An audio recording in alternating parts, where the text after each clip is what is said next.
둘째, 제법무화인이라 하면, 그러니까 삼법인을 저 위에서 얘기를 내려왔습니다.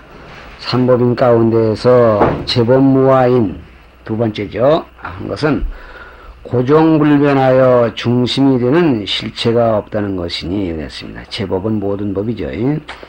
모든 법의 운동하는 편으로 제행, 모든 법의 당체로 봐서 제법으로 되겠습니다.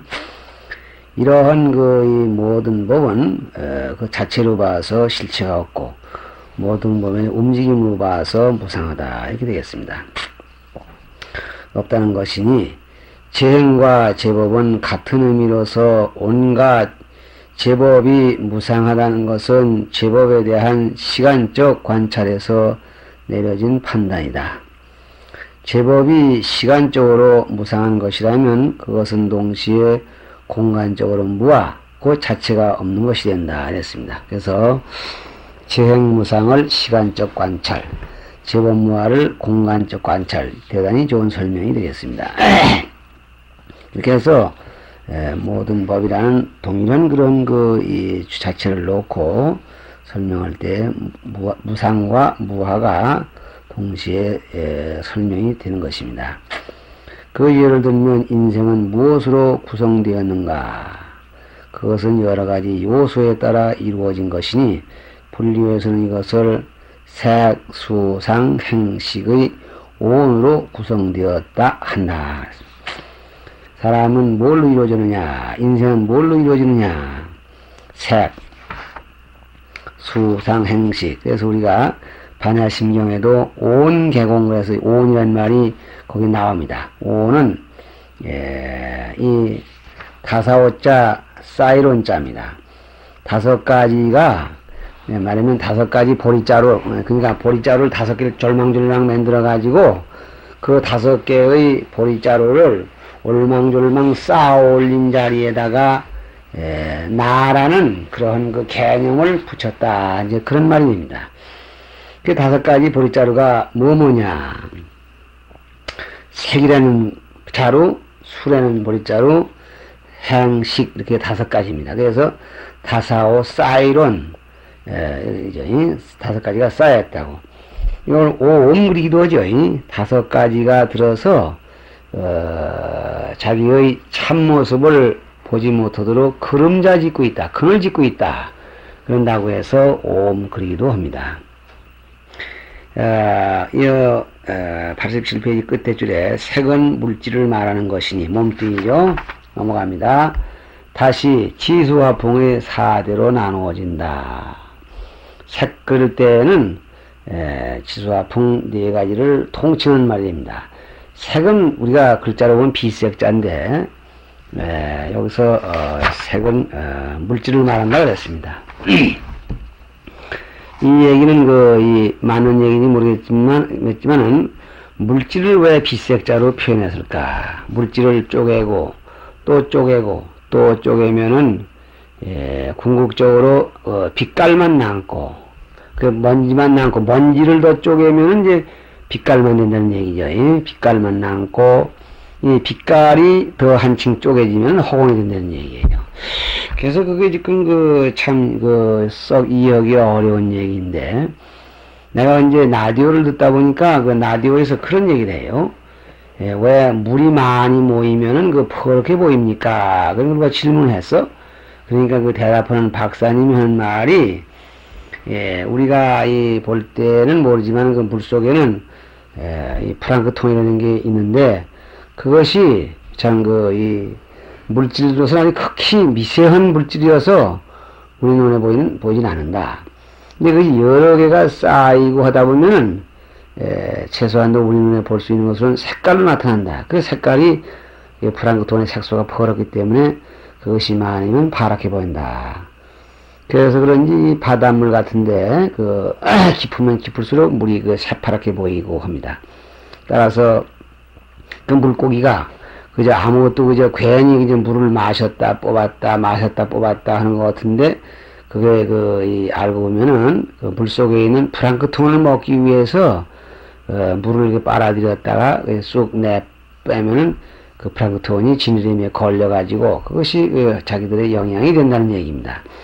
그게 보면은 물질의 가장 원초적인 형태는 색이고, 그것이 또 모여지고 보면은 그것이 먼지도 되고, 더 크게 주먹만한 거 공도 되고, 산덩어리도 되고, 우주도 된다, 지구덩이도 된다, 그런 얘기가 되겠습니다. 그래서 능엄경에 보면은 물질의 시초를 어리석은 마음이라 했고, 어리석은 마음의 형태를 깜깜하게 어두운 색이라 했고, 그 어두운 색이 딱딱 묵혀진 그런 것을 물질의 시초라, 물질이다, 이렇게 얘기를 하고 있습니다. 그래서 이 색을 물질이라는 그 내용을 분석해 보면은 지대, 수대, 화대, 풍대, 이것을 사대라고 그러죠. 이 대자는 큰 대자를 쓰는데 이건 요소란 말입니다. 크게 모든 곳에 긍해서 요소를 이루고 있다 해서 대자를 쓰죠. 그러면 지대는 견고한 성질이요, 수대는 젖는 성질이요, 화대는 따뜻한 성질이요, 풍대는 움직이는 성질이다. 물질은 대소를 말할 것 없이 모두 이 사대가 합하여 이루어진 것이다. 우리가 지금 이 사대 육신이 멀쩡하다 할 때 사대는 지수화풍 사대로 이루어진 이 몸뚱이가 이상 없이 잘 보존되고 있다. 이제 그런데 왜 지금 빙글빙글 놀고 먹으려고 하느냐, 뭐 그런 얘기죠. 여기도 이 모든 물질 하면은 사대로 이루어집니다. 우리 몸뚱이만 하더라도 이 사대로 이루어졌고, 이 천지강산만 하더라도 사대를 빼고는 다른 것이 있을 수가 없습니다. 그래서 우리 몸뚱이를 이루고 있는 이 사대를 안내자 내사대라 그리고, 우리 몸뚱이 밖에 산하대지를 이루고 있는 그 사대를 바깥에자 외사대라 그러죠. 그래서 이 사대를 이루어진 것이다 그랬고, 그 다음에 색온은 끝났습니다. 수온, 색, 수, 두 번째죠. 수온은, 온 가운데 두 번째인 수온은 이 받을 숫자를 썼습니다. 요게 지금 뭡니까?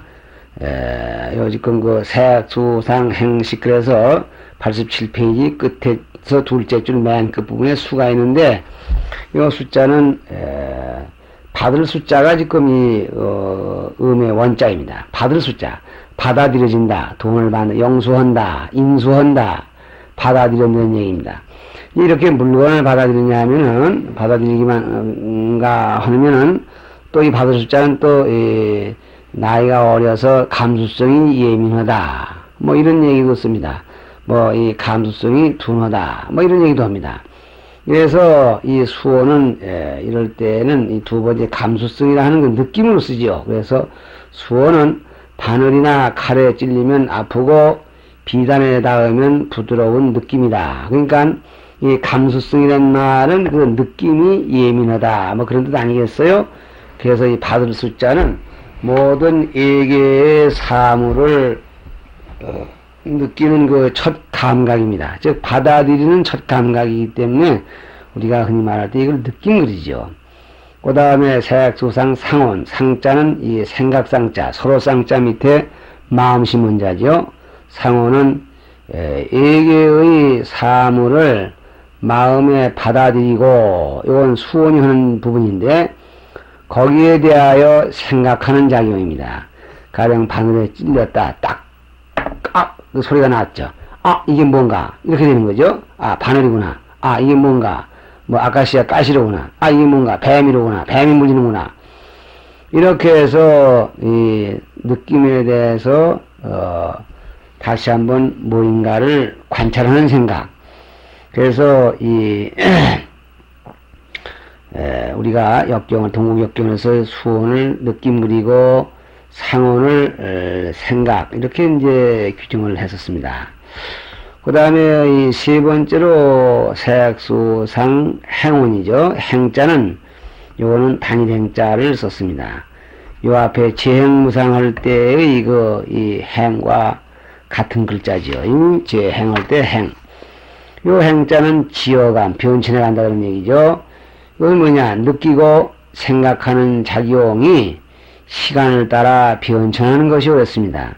처음에 아프구나, 뭐냐, 바늘이구나, 막 여기까지 이렇으면은 바늘이면 괜찮다, 뭐 이렇게 안심을 한다든가, 아니면은 이 바늘이면 이거 난 죽는구나, 이렇게 해서 아까 찔렸을 때에 아 하는 그 생각에서 다른 무인가의 생각으로 변해갑니다. 만약 발을 찔린 사람이 아 그리고 그냥 있는 것뿐이라면 거기 가만히 섰어야 할 텐데 거기가 발을 찔렸다 할 때 어디로 도망을 가거나 소리를 지르고 울거나 주저앉거나 뭐인가 동작이 나오게 됩니다. 그러니까 이 행자는 여기서 변천한다 이런 뜻으로 설명을 하고 있죠. 그래서 이걸 지어감 그립니다. 무엇인가에 어느 쪽으로 지어서 뜻을 붙여가지고 변천해 간다 그런 말이에요. 그 다음에 이 수상행 시고는 알식자입니다. 인식이라 할 때 알식, 시고는 인식하고 분별하는 작용의 본체를 말하는 것이다 그랬어요. 그러면은 인식이란 말은 우리가 지금 흔히 인식작용 그럴 때에 그 인식인데 그 인식은 우리가 얼른 생각하면 어떤 바늘을 찔린 걸 인식하고 내가 지금 총에 맞았다는 것을 인식하고 이렇게 얘기를 해서 현대인들은 인식 하나만 생각하는 것 같은데 그 인식이 바늘에 찔렸구나 그러면 나는 큰일 났구나 뛰어야 된다 호래 소리구나 숨자 이런 식으로 뭐인가 거기에 말맞는 자기 나름대로 판단을 내리고 거기에 대한 대응 조치를 하게 되는 것이 다시 말하면 총괄적으로 그 사건에 대해서 단안을 내리는 것이 인식인데 이런 인식작용이 단안을 내리기까지는 수상행 이 네 가지 과정을 찰나이면서 네 가지 과정이 거의 동시다시피 이렇게 기민하게 돌아간다는 겁니다. 그래서 우리가 알고 있기로 이제 인식작용 그러는 거죠. 이것이 바로 여기서 말하는 시곤입니다. 이렇게 볼 때에 수상식 가운데는 역시 시곤이 큰 몫을 차지하겠죠. 그래서 분별하는 작용의 본체를 말한다. 저 위에 수도, 상도, 행도 결국은 인식의 일부분이 그렇게 나타났다 이렇게 봐야 되겠죠. 그 부분적인 것이 인식 위에서 나타나가지고 최종적으로 인식의 결말을 짓는다 이런 얘기입니다. 이상의 사원은 우리의 마음의 작용을 가리키는 것이다. 이상의 사원은 수상행식입니다. 그러면은 세고는 몸띠 육체를 가리키고 수상행식은 마음의 작용을 가리키는 것이다 이랬어요. 우리의 몸과 마음은 이 오의 집합으로 구성된 것으로 우리의 몸과 마음, 몸은 세곤이고 마음은 수상행식이죠. 구성된 것이므로 이 오온이 제각기 흩어지면 사람이란 존재는 없다는 것이다. 그러니까 제법 그럴 때 우리 인간이라는 법을 하나 놓고 볼 때 무화가 되는 논리가 무엇이냐. 이 인간이라는 것은 이 오온이라는 것이 일시 모여있는 자리에 나라는 것이 가칭으로 이렇게 이루어지는 것이지 그것을 하나하나 분석하고 흩어졌다고 가정할 때 나라는 것이 따로 존재하지 않는 얘기입니다. 이렇게 볼 때 모든 것이 전부가 그래요. 이 사람이라는 것이 원래 뚝 떨어져서 따로 영원불면은 이런 개체가 있는 것이 아니라 서로서로가 서로서로 일시 의지해서 이루어지는 하나의 객체의 집합이지 어찌 이렇다는 주체가 없다는 얘기입니다. 본문 사제가 합하여 이루어진 다른 물체도 사제가 각각 흩어지면 그 물체가 없어진다는 것이니 마음이 그렇지 사제 그런 거죠. 일체만법의 이런 현상을 제법 뭐하라고 한다. 일체만법은 거의가 이런 현상으로 일시 모여인 자리에 어떤 이 주체가 있는 것처럼 얘기를 하지만 그것이 언제 흩어질지 모르는 상황이고 이건 무상이라는 개념이 되겠죠. 그 공간적인 면에 있어서 하나 더 그 독특한 개체가 있지 아니하다. 지금 내가 책상 위에다 시계를 놓고 시간을 버티다 봐가면서 녹음을 하고 있습니다만은 이 시계라는 것도 시계 자체가 있는 것 같지만은 시계는 유리가 붙어 있고 껍데기가 붙어 있고 시계줄이 있고 바늘이 있고 태엽이 있고 이런 것들이 모였기 때문에지 거기에서 시계라는 게 따로 없는 겁니다. 엄밀하게 말하면 시계라는 것은 이 거루, 껍데기, 태엽, 줄, 뭐 바늘 이것들이 모인 그런 이 거루의 답안이다 이렇게 말할 수가 있겠죠. 그러니까 모든 법은 시계라는 주체가 존재하지 않는다 이런 얘기입니다. 이렇게 볼 때에 우선 나라는 것이 확고히 있다 이렇게 생각할 수는 없는 것입니다. 나라는 것이 분명히 너 말고 나가 여기 있고, 나라는 것은 분명히 너보다 좋아야 된다, 좋은 조건을 누려야 되겠다 이런 생각이 있다면 이건 전부가 제법무아인에 어긋나는 얘기고, 따라서 불교의 모든 말씀이 어떤 형태로 어떻게 많이 말씀되었다 하더라도 이 제법무아인을 설명하고 재행무상 그리고 열반적정인을 설명하지 않는 것이 없다는 얘기입니다. 재행무상 제법무아하기 때문에 재행 제법에 대해서 집착하지 말고 세 번째 요담에 나올 열반적정인에 대해서 관심을 갖도록 하라는 얘기입니다.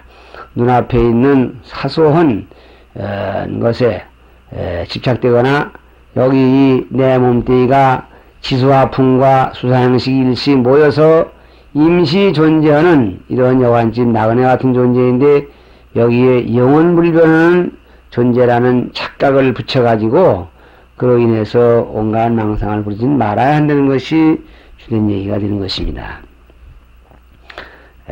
88페이지 끝에서 넷째 줄을 셋째 열반적정이라 하면 불교의 이상세계를 말하는 것이니 재행무상과 제법무아의 두 인이 우주만법의 현상을 사실대로 판단한 것임에 대하여 우주만법의 현상을 늘 누누이 얘기했습니다마는 재행무상은 시간적 관찰, 제법무아는 공간적 관찰을 무상하고 무아하다는 그런 사실을 사실대로 관찰한 것임에 대하여 이런 말이죠. 그러니까 2대1이 되네요. 이 열반적정의는 우주만물의 근본당체를 가리키는 말이다 그랬습니다. 우주만물의 근본당체, 시간적으로 무상하고 공간적으로 이 무아한 제법 재행은 그러면 끝내 그런 것이냐? 그렇지 않다. 그 변하는 가운데에는 변하지 않는 존재가 엄연히 있다. 그것이 바로 열반이요 우주의 당체이다 이러는 겁니다. 가리키는 말이다. 우리 인생이 우주의 본체를 사실대로 보지 못함은 우리 마음에 번뇌 망상이 있는 까닭이다. 그러므로 우주의 본체를 표현할 적에 우주의 본체가 어떤 것이라고 말하지 않고 우리 마음의 본연의 형태를 나타내어 우주의 본체의 실상을 대신하는 것이다 그랬습니다. 요 얘기는 조금 이해하기가 어려울지 모르겠네요. 열반적정인 그랬습니다. 제법 재행 그리면은 우리가 논리의 대상이 되는 뭐인가 사건 또는 당체가 있게 되는데 열반적정인 그랬어요. 열반적정이라는 그 제목을 풀이하기 위한 겁니다. 우주의 본체는 열반이라고 합니다. 그래서 이 열반을 그 열반은 뭐냐? 열반 요담 나오겠지만은 열반은 이 원어의 니르바나를 음으로 번역한 말이에요. 그러면 니르바나를 음으로 번역한 것이 열반이라면 그 열반의 원뜻은 뭐냐? 멸했다 이렇게 멸했다. 정멸 고요해지고 또 멸했다. 번뇌의 시끄러움이 고요해지고 번뇌의 움직임이 멸한 자리다. 멸했다. 그러면은 그 우주의 본래의 당체 여기에는 이름을 지을 수도 없고 현용을 거론할 수도 없습니다. 우주의 근본 자리에다가 이름을 붙여서 이름으로 부른다면 벌써 그것은 이름이지 우주의 당체는 될 수가 없습니다. 그래서 그거를 가리킬 때에 제법이니 재행이니 김수방이니 박수방이니 무슨 빌딩이니 무슨 산이니 이렇게 부르지를 못하고 열반 그래서 번뇌가 다한 자리에 있는 존재 이런 뜻으로 정멸, 고요해지고 멸함 이렇게 말합니다. 다시 말하면 고요함과 멸함 그 자체를 얘기하는 것이 아니라 우리의 번뇌가 고요해지고 우리의 번뇌가 멸해진 자리에 아니 나타난 내에 나타나지 않을 수가 없고 그렇다고 말로써 이름을 지을 내에 지을 수 없는 역천급이 불구하고 극만세의 장금호는 그야말로 우주 만물의 근본 당체 이거를 지금 열반 그러는데 이 열반은 적정하다 그런 겁니다. 왜 그러냐? 이 열반 즉 우주 만물의 근본 당체를 보지 못하게 하는 것을 뭘로 규정하느냐? 번외망상이다.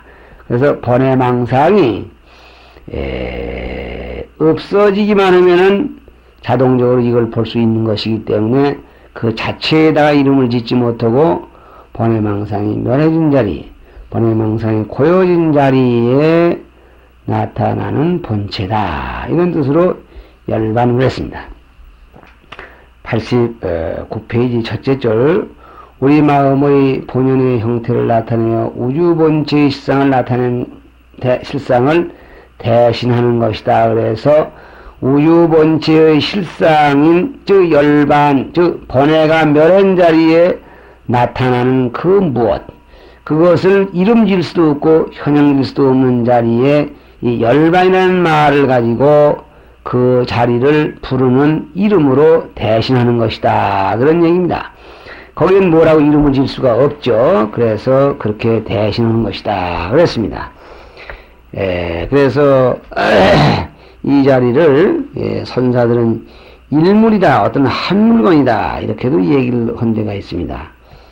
또 뭐라고 이름을 질 수 없는 그런 자리이기 때문에 유서에서는 가끔 혼돈이라고 하죠. 혼돈. 무엇이라고 이름 질 수 없고 그렇다고 해서 없는 것도 아니고 그래서 혼돈 그렇게도 얘기를 한답니다. 그런 자리라고 이제 비등하다고 할까요? 그런 식으로 있듯이 그런 논리가 있듯이 우리 불교에서는 우주의 기본 진리에다가 열반이라는 이름을 붙여서 그 기본 진리 자리를 표현하는 말로 대신한다. 그런 얘기입니다. 다시 열반이라 하면 우리의 마음에서 번뇌 때문에 동요하던 마음의 번뇌가 없어지면 마치 파도가 심하던 바다에 바람이 없어지면 바닷물이 고요해지는 것과 같다는 뜻에서 열반 적정이라 한다. 열반이 번역하면 고요적자, 멸할멸자, 정멸이라고 그랬습니다. 이게 열반 자리에는 적정, 고요하고 또 고요하다. 적자는 고요하단 말이고 고요정자도 역시 고요하단 말로서 물론 이제 이 글자 의미는 음가는 뜻은 훈가는 낱낱 다르겠습니다만은 두 글자가 다 고요라는 말로서 번뇌가 다한 자리에는 바로 우주의 실상이 있을 수밖에 없는데 그 실상 자리는 우리가 번뇌로서 볼 수 없고 시끄러운 마음을 볼 수 없고 극히 고요해서 여기에는 무상이라는 말도 안 통하고 무한이라는 말도 안 통하고 괴롭된 말도 안 통하고 즐겁다는 말도 안 통하고 오직 고요하다. 마치 고요해진 바닷물과 같은 그런 상태. 거기에는 모든 만물이 그냥 오롯이 비치는 그 자체일 뿐이다. 그런 얘기입니다. 이 열반의 세계는 현실의 세계와 달라서 시간과 공간의 제한을 초월하여 있는 이상의 세계다. 저 불교에서 추구하는 세계가 바로 열반입니다. 우리들이 보통 불교에서는 불교 수행은 그 목표를 어디다 둡니까? 이렇게 말하면은 얼른 대답들을 못해요. 그런데 불교 수행의 궁극적인 목표는 바로 이 열반을 체험하는 데 있습니다. 그래서 여기서도 얘기가 시간과 공간의 제한을 초월하여 있는 이상세계다. 이상적인 세계에 우리 현실적인 인간이 도달하려는 그러한 노력이 바로 불교의 수행인 것입니다. 앞으로는 이 수행자 여러분들이 불교 수행의 궁극적인 목표는 열반을 체험하는 데 있다. 요 한마디를 명심해 주시기 바라고, 이 열반절이야말로 적정하고, 이 적정한 자리에는 괴로움이 있을 수가 없습니다. 모든 종교의 존재 가치가 중생들의 괴로움을 덜어주고 모두가 다 안심인명, 즉 편안한 자리에서 자기의 소신껏 삶을 누리게 하는 데 있는 것이니만치, 이 열반적정에는 제법무와 재행무상은 우리가 깨달아서 거기에 머물지 말아야 할 것이고, 열반적정에는 우리가 추구하고 향해 가야 할 그런 목적지인 것입니다. 이렇게 볼 때 이 삼법인은 이래서 이리하여 그 부분이죠. 삼법인은 우주의 현상계와 본체계의 실상에 대한 판단이니, 제법무와 재행무상은 현상계, 그리고 열반적정은 본체계죠. 요에 대한 실상을 올바로 판단한 것이니 우리 인생에게 가장 근본적이며 가장 간절한 철학적 종교적인 문제이다 그랬습니다. 가장 근본적이다. 왜냐하면은 나의 문제를 내가 우선 알아야 되니까 가장 근본적인 문제죠. 그리고 가장 간절한 철학적이며, 왜 인생은 괴로우냐, 어떻게 해야 이상적인 세계가 있느냐, 또 종교적인 문제에서 어떻게 해서 그 세계에 갈 수 있는 실천 방법이 있느냐, 이런 등등이기 때문에 종교적인 문제다. 이 세 가지 진리는 불교의 근본 교리이다. 그러므로 이 교리는 모든 종파의 공통되는 기초적 교리이다. 모든 교파의 기초적 공통되는 기초적 교리만치 이것을 꼭 알아야 될 것입니다.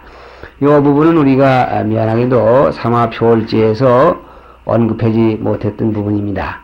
여러분들 명심하셔서 이 부분을 꼭 좀 기억해서 다시 한번 읽어보시기 바랍니다.